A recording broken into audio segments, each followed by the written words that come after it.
Bismillahirrahmanirrahim. Assalamualaikum warahmatullahi wabarakatuh.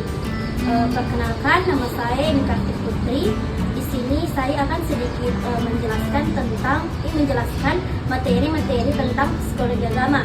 Yang pertama, saya akan menjelaskan materi psikologi agama yang berjudul tentang ruang lingkup psikologi agama.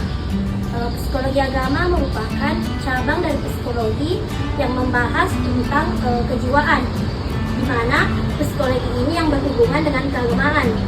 Adapun ruang lingkup psikologi agama yang pertama yaitu kegiatan ibadah meliputi ubudiyah dan muamalah, dan yang kedua kegiatan kemasyarakatan didorong oleh masyarakat yang beragama, dan yang ketiga budaya masyarakat dipengaruhi oleh pengalaman beragama.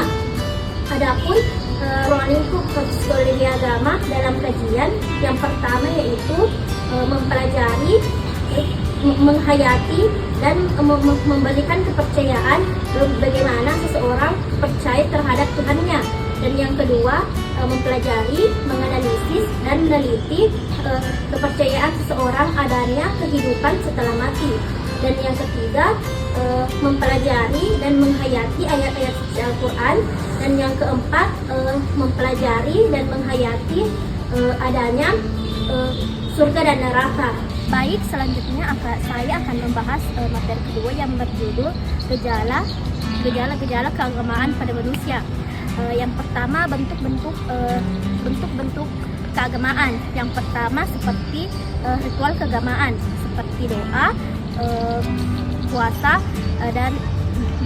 puasa dan perayaan hari-hari suci. Yang kedua, simbol keagamaan seperti bulan sabit dan bintang dalam Islam. Selanjutnya, organisasi keagamaan seperti masjid, gereja, dan pura. Dan selanjutnya, hukum keagamaan yang mengikat. Adapun hubungan antar gejala agama dengan pengalaman spiritual. Yang pertama, pengalaman mistis dan keagamaan. Jika seseorang sudah mengalami pengalaman mistis, maka seseorang tersebut akan lebih mendalami pengalaman agama. Yang kedua, keagamaan sebagai bentuk pencarian makna. Contohnya kerangka keagamaan untuk mencari sebuah makna. Dan selanjutnya, pengalaman spiritual dan keagamaan, yang dimana seorang lebih mementingkan spiritualnya. Di sini saya akan membahas materi ketiga, yaitu kebutuhan manusia tentang agama. Adapun pengertian agama yaitu A yang berarti tidak, agama yang berarti pergi. Jadi kesimpulan agama itu berarti tidak pergi.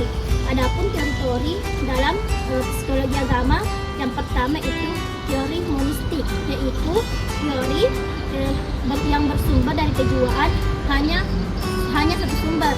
Sedangkan teori fakulti kebalikan dari teori monistik.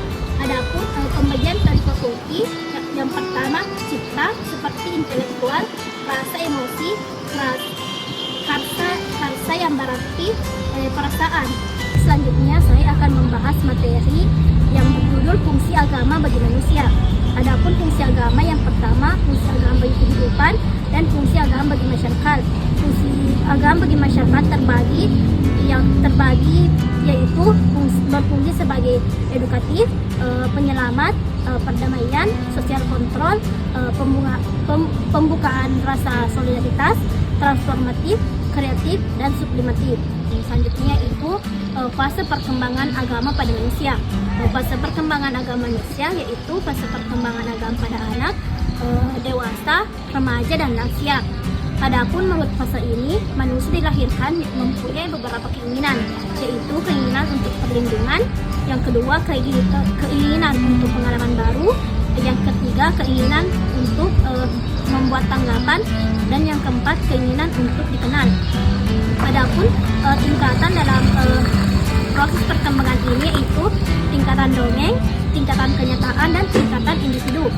Adapun sifat-sifat dalam fase perkembangan ini yaitu tahap mendalam, yang artinya anak mulai menerima ajaran agama tanpa adanya kritik.